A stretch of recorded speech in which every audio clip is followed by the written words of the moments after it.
یعنې د الله رسول ته وفرمایل ای د الله رسوله ته دلته ارام وکړه پرېوځه زه به شاوخوا پیره درته کوم. وایي رسول الله صلی الله علیه وسلم پر هغه پوستین باندې پرېوتې د هغه سایې لاندې. الحمد لله رب العالمين والصلاة والسلام على أشرف الأنبياء والمرسلين أما بعد. السلام عليكم ورحمة الله وبركاته.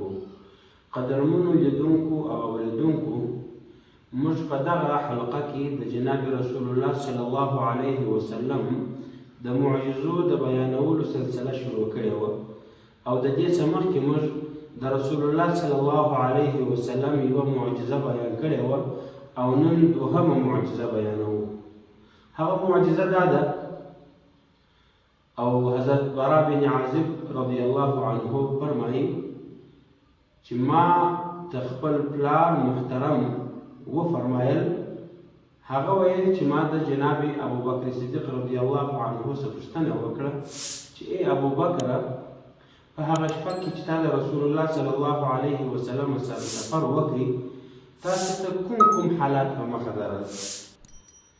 حضرت ابوبکر صدیق رضی الله عنه راته وفرمایل چې د هجرت په دغه شپه باندې چې کله موږ د غار ثور سره راووتو په دا شپه باندې موږ ټوله شپه مزل وکړي سفر مو وکړي.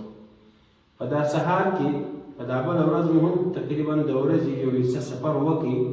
کله چې پوره غرمه شوله او لمر پر سر ودرېدی موږ یوه د غره غټه ډبره ولیدل د هغه لاندې سایه وه لمر نه و پر راغلی. موږ د هغه ډبرې لاندې راشوه شولو. حضرت ابوبکر صدیق رضی الله عنه فرمایي در هغه ډبرې لاندې په هغه سایه کې ما د رسول الله صلی الله علیه وسلم دپاره هغه ځای برابر کړي مځکه مې صفا کړله او بیا مې پر هغه مځکه باندې پر هغه ځای باندې یو پوستین اوار کړي. پوستین د چمړې د پوست یو نالی یو کمبلی یو بستره چې انسان پر هغه آرام کوي. حضرت ابوبکر صدیق رضی الله عنه فرمایي وایي ما د دغه ډبرې لاندې د دې سایې لاندې د رسول الله صلی الله علیه وسلم دپاره یو پوستین اوار کړي. بیا مې د الله رسول ته وفرمایل ای د الله رسوله ته دلته ارام وکړه پرېوځه زه به شاوخوا پیره درته کوم. وایي رسول الله صلی الله علیه وسلم پر هغه پوستین باندې پرېوتې د هغه سایې لاندې زه راووتم شاوخوا مې پیره کول چې یو دښمن رانسي او موږ ته تاوان راونه رسوي. حضرت ابوبکر صدیق رضی الله عنه فرمایي که ګورم مخامخ یو شپانه را روان دی رمه ورسره ده.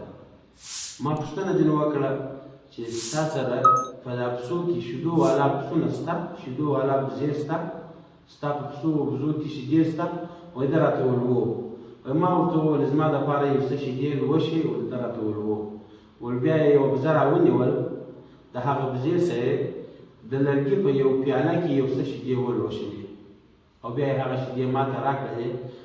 ما چې کله هغه شیدې راواخیستلې رسول الله صلی الله علیه وسلم ته چې ورغلم د الله رسول د هغه ډبرې لاندې بیده دی آرام کوي. وایي ما مناسبه ونه بلل چې د الله رسول راکښېنوم نو انتظار مې ورته وکړي. کله چې پیغمبر علیه الصلاة وسلام رسول الله صلی الله علیه وسلم خپله راکښېنستی نو دی وایي ما هغه شیدو ته یخې اوبه ور واچولې او بیا مې پیغمبر علیه الصلاة وسلام ته پېښ کړلې چې د الله رسوله دا شیدې وخوره. پیغمبر علیه الصلاة وسلام هغه شیدې پر سر پورته کړلې هغه شیدې یې وچښلې. دی وایي زه ډېر خوشحاله شولم. وایي بیا پیغمبر علیه الصلاة وسلام راته وفرمایل چې ای ابوبکره د روانېدو وخت نه دی چې پر مخ ولاړ شو؟ وایي ما ورته وویل د الله رسوله اوس نو د روانېدو وخت دی. حضرت ابوبکر صدیق رضی الله عنه فرمایي وایي کله چې لمر در سر واوښتی موږ د دې ځایه سره روان شو. کله چې موږ روان شو که ګورو شاته سراقه بن مالک راپسې راورسېدی. وایي ما د الله رسول ته وفرمایل ای د الله رسوله دغه د دښمن په موږ پسې راورسېدی. وایي پیغمبر علیه الصلاة وسلام راته وفرمایل چې ای ابوبکره لا تحزن ان الله معنا. ای ابوبکر غم مه کوه الله زموږ ملګری دی.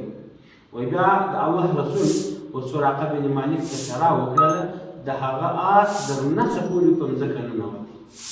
د هغه د آس پښې در نسه پورې په مځکه ننوتلې.